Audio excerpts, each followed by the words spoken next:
قاسم نانوتوی کسی کے ہتھے پڑ گیا, کسی نے پکڑ لیا اسے کہنے حضرت صاحب یہ ایک حدیث ہے بخاری شریف کی, من احدث فی امرنا ھذا ما لیس منہ فہو رد, کہ جو ہمارے دین میں نیا کام نکالے اور اس کی اصل شریعت سے ثابت نہ ہو مردود ہے. یہ بالکل ہم تو قید لگا کے مانا کرتے ہیں جس کی اصل دین میں نہ ہو, پھر اس کی قسم ہے یہ ڈائریکٹ مانا کرتے ہیں دین میں نیا کام نکالنا حرام. تو اس سے کسی نے پوچھا یہ جو دارالعلوم دیوبند آپ نے بنا لیا ہے, تو حضور نے تو اصحاب صفا کے لیے صفا کو دارالعلوم نہیں بنایا تھا. ایک بات آپ نے اپنے اسٹوڈنٹس کو پڑھانے کے لیے, طلباء کو پڑھانے کے لیے فجر سے لے کر ظہر تک کا وقت رکھا ہے, جبکہ حضور علیہ السلام نے صفا کے طلباء کے لیے کوئی وقت مختص نہیں کیا تھا.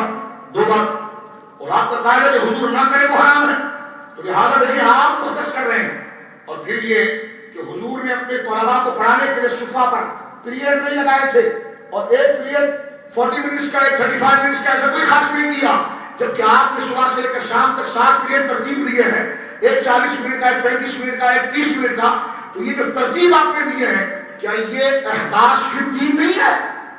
تو سر خدا کے کہنے لگے کہ نہیں, یہ احداث للدین ہے. یہ ان کا ایک بڑا زبردست لطیفہ کہنے لگے یہ احداث فی الدین نہیں ہے, یہ احداث للدین ہے. میں نے کہا مولوی صاحب جب اپنا مدرسہ بنانا لگا تو آپ نے حدیث کا معنی چینج کر دیا, جب اپنی چودراہٹ آپ کو بچانی پڑی تو آپ نے حدیث کا معنی چینج کر دیا.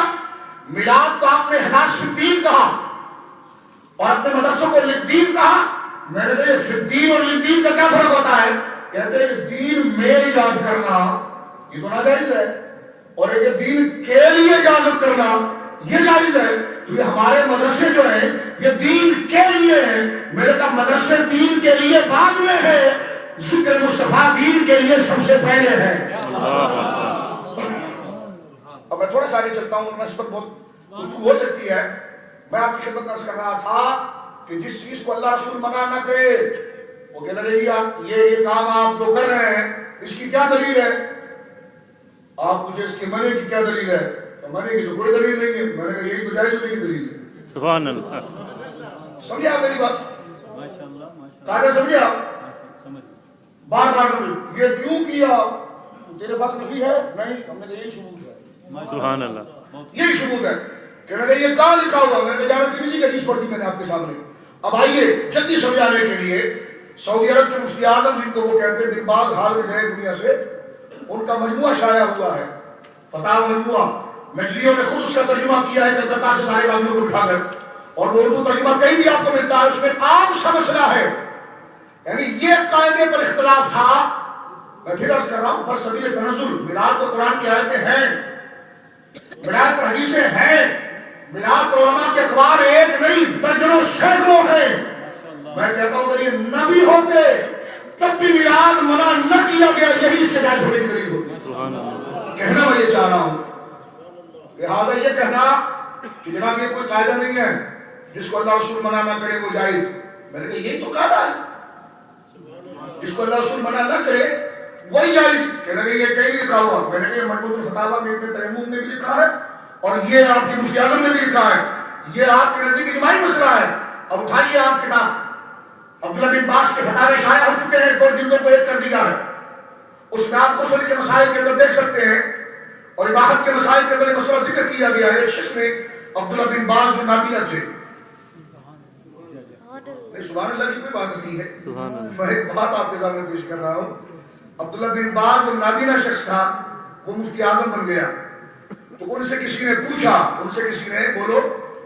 ان سے سوال کیا گیا کہ حضرت یہ بتائیے کہ میرے جسم پر بڑے گھنے بال ہیں, اور عرب میں ایسی گرمی ہوتی ہے تو مجھے بڑی گرمی لگتی ہے, میں چاہتا ہوں کہ سینے کے بال نکال دوں. اس آدمی نے کیا کہا؟ اپنے سینے کے بال نکال دوں. تو کیا یہ سینے کے بال نکالنا میرے لیے جائز ہے؟ اگر جائز ہے تو دلیل کیا ہے اس پر؟ اللہ. اور ناجائز ہے تو کیا دلیل؟ تو عبداللہ بن باز جواب لیتے ہیں کہ اگر آپ کو گرمی لگتی ہے اور آپ اپنے سینے کے بال نکال دینا چاہتے ہیں تاکہ آپ کو گرمی نہ لگے تو یہ آپ کے لیے جائز ہے. اور جائز ہونے کی دلیل آپ نے پوچھی تو سن لیجیے, کہیں پر اللہ رسول نے اس عمل کو منع نہیں کیا ہے, تو جہاں منع نہیں کیا وہ جائز ہی ہوتا ہے. سبحان اللہ. سینکڑوں حوالے ہیں, فتاوی دارالعلوم دیوبند اٹھا کر اگر آپ دیکھیں یہ بھی مانتے، سب مانتے، میلاد میں بھول جاتے ہیں. فتح دار دیوبند کے اندر عزیز الرحمان جو مفتی اول دیوبند کا، یہ تو غیر مقلد سے یہ اپنے آپ کو انفی کہتے ہیں. فتح دار دیوبند کے اندر اگر آپ دیکھیں کتاب القراءت اور جماعت کے بیان کے اندر ایک شخص نے سوال کیا کہ میں جب ولدالمین آمین کہنے کے بعد سورت ملاتا ہوں تو سورت ملانے سے پہلے مجھے بسم اللہ پڑھنا پڑے گا یا بسم اللہ چھوڑ دوں؟ اگر پڑھوں تو اس کی کیا دلیل ہے؟ عزیز الرحمان فتح دار دیوبند میں لکھا ہوا ہے، انہوں نے کہا کہ آپ سورہ فاتحہ ختم کر کے سورت ملانا چاہتے ہیں، اس سے پہلے آپ بسم اللہ شریف کا پوچھ رہے ہیں نا؟ انہوں نے کہا جی ہاں. تو آپ ملا سکتے ہیں کہ دلیل کیا ہے کہ اللہ کے رسول نے منع نہیں کیا ہے. سبحان اللہ. دیکھیں تو کیا آپ کی دین رہا؟ یہ سارا آپ نے جو توحید اور عقیدہ بنایا تھا. اور ایک بات اور بتاؤ، مولوی اشرف علی تھانوی کی بہشتی زبر بڑی مشہور ہے، اس پہ باب العیدین اٹھا کر دیکھیں آپ. کیا میلاد صحابہ نے کیا تھا؟ وہ میں نے کہا رسول اللہ خود کر رہے ہیں. سبحان اللہ. تھوڑا چین لینے دے، میں مقدمہ باندھوں پھر سب پیش کرتا ہوں. تھوڑی چین لے لے کہ صحابہ نے کیا. میں نے کہا صحابہ نے تو ایسا کیا کہ تو نے بھی نہیں کیا ہوگا. سبحان اللہ. یہ ہمیں پھنسا رہے ہیں اور آپ کو بتا دیں صحابہ نے اسے کبھی نہیں کیا. میں کہا رک جا، میں بتاتا ہوں کیسا نہیں کیا. ابھی سید خالد حسین پڑھیں گے صحابہ کی تعریف پر ہی نعت حضور کی، وہی میلاد النامہ پڑھیں گے جو صحابہ نے حضور کے دربار میں پڑھا ہے. یہ کہنا کہ جناب میلاد صحابہ نے کیا، میں نے کہا میں نے خود کیا، رسول اللہ نے خود کیا، تو صحابہ نے کیوں نہیں کیا ہوگا؟ میں نے کہا پہلے یہ بتا صحابہ نے جتنے کام کیے سارے لکھ دیے گئے؟ کہا نہیں. تو میں نے کہا پھر سوال کیوں؟ سبحان اللہ. یہ اصول ہے کہ صحابہ مثال کے طور پر حضرت ابوبکر کی عمر 63 سال تھی، تو 63 آپ اگر کہیں سیرت صدیق اکبر کی سیرت دیکھیں 2 صفحے 4 صفحے 5 صفحے 10 صفحے زیادہ نہیں ہوتی، 15 صفحے 20 صفحے، پھر اس سے جزیات نکلتے ہیں، اس جزیات پر کتاب بنتی ہے، لیکن مستقل سیرت 10-15 صفحے سے زیادہ نہیں چلتی. تو ایک بندہ جو 63 سال زندہ رہا ہو 10 صفحے میں اس کی سیرت ختم ہو گئی، تو مولوی کہتا ہے، سیرت نگار کہتا ہے کہ جناب صحابہ نے جو کیا وہ سب ہم نہیں لکھ سکتے، جو بس ملا ہے اس کو جمع کر دیا. سبحان اللہ. تو پہلی بات تو یہ قاعدہ ہی نہیں ہے، سمجھ لیں آپ، یہ کوئی اصول ہی نہیں ہے کہ صحابہ سے آپ بتائیں. میں نے کہا رک کر آپ دیکھ رہے ہیں، یہ مسئلہ ایسا ہے نہیں. مولوی اشرف علی تھانوی بہشتی زبر میں اس کو ذکر کرتے ہیں. کسی نے ان سے پوچھا فتح دار دیوبند میں بھی یہی دین کے بیان میں اشرف علی تھانوی نے اس مسئلے کو لکھا ہے. کہتے ہیں کہ جناب عید کی نماز جس نے ختم کی تو امام دعا عید کی نماز کے بعد کرے، عید کی نماز کے بعد کرے یا خطبہ دینے کے بعد کرے، کیونکہ جمعے کی نماز میں نماز سے پہلے خطبہ ہوتا ہے اور عیدین میں نماز کے بعد ہوتا ہے. یاد ہے نا مسئلہ؟ سال میں 2 عیدیں ہوتی ہیں، اس سے بندہ بھول جاتا ہے.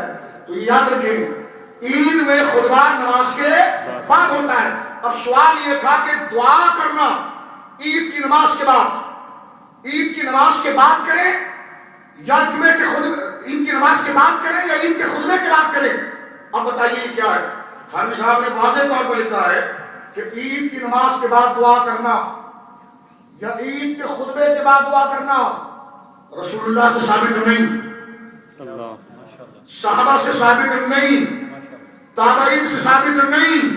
لیکن آگے مسئلہ ذکر کرتے ہیں، لیکن اس کو میں ایک منظر میں آپ کو سمجھاتا ہوں. آپ دیکھتے ہیں کہ پاکستان میں ہندوستان میں عید کی نماز ہوتی ہے تو مجمع کثیر ہوتا تو جھولی چلتی ہے. کیا ہوتی جی جی عیدگاہ جی امام صاحب کے لیے جی مدرسے کے لیے چلتی ہے نا جھولی، جھولی چلتی ہے. تو جہاں جھولی چلتی ہے تو وہاں نرمی بھی آتی ہے. سمجھ رہے آپ؟ جہاں جھولی چلتی ہے وہاں میری گفتگو سمجھ رہے آپ؟ نماز جنازہ کے بعد دعا پڑھنے کے لیے گئے کہ اٹھے چلے نماز جنازہ کے بعد دعا کریں. نہیں نہیں نہیں یہ جائز نہیں ہے. میں نے کہا خدا سے مانگنا بھی جائز نہیں. یہ عجیب توحید ہے آپ کی. نہیں نہیں نہیں نماز جنازہ کے بعد دعا نہیں ہو سکتی، وہ جنازے کے اندر ہو گئی ہے. میں نے ضروری نہیں ہے کہ ایک دفعہ دعا کرنے کے بعد دعا نہیں ہو سکتی. دلیل اس پر ہے لیکن ایک لاجیکل سوال کر رہا ہوں اس پر. نماز جنازہ کے بعد دعا نہیں ہو سکتی. اور میں نے کہا بھائی کیوں نہیں ہو سکتی؟ کہنے لگے رسول اللہ نے نہیں کی، صحابہ نے نہیں کی، تابعین نے نہیں کی. تو ایک بندہ کہنے لگا یہ اتنا غصے میں کیوں ہے؟ میں نے کہا 20 پاؤنڈ اس کی جیب میں ڈال دے، یہ جائز کہہ دے گا. 20 پاؤنڈ اس کی جیب میں ڈال کے جائز کہے گا. اور کہنے لگے شاہی ایسا کیوں کہہ دے گا؟ میں نے کہا فتویٰ صاحب نے کہ جب نماز جنازہ کے بعد اگر پیسہ مانگے گا تو لوگ تھپڑ ماریں گے اس کو کہ باپ میرا مارا ہے، لگے موجہ دے دیا لگیا نہیں موجہ. تو یہ کلام کے جنازے میں پڑھا جائے گا کہ باپ میرا مر گیا پیسے تو مانگ رہا ہے. تو کہتے ہیں کہ نماز جنازہ کے بعد دعا جائز نہیں ہے. دلیل کیا ہے؟ رسول اللہ نے نہیں مانگی، صحابہ نے نہیں مانگی، تابعین نے نہیں مانگی، تو نماز جنازہ کے بعد دعا کو منع کرنے کی بنیاد کیا بنائی تھی کہ حضور نے نہیں کی ہے، صحابہ نے نہیں کی ہے، تابعین نے نہیں کی ہے، لہذا یہ تین جماعت کوئی کام نہ کرے تو وہ حرام۔ لیکن بالکل یہی مسئلہ جب عید کے دن آیا تو تھانوی صاحب سے کسی نے پوچھا حضرت صاحب وہ عید کی نماز کے بعد دعا تو کہتے صفحے کتنی ہوتی ہے؟ کہتے اگر 10-15 ہوتی ہے، کچھ دیتے بھی ہیں لوگ، کہاں کہاں پوچھو پھر مجھ سے، جنازے کے بعد تو کوئی نہیں دیتا۔ اب جناب جواب کیا دیکھیں، جواب صورت وہی ہے، فرق یہ ہے کہ وہاں جنازے کی نماز تھی، یہاں عید کی نماز ہے، دونوں جگہ دعا کا مسئلہ ہے۔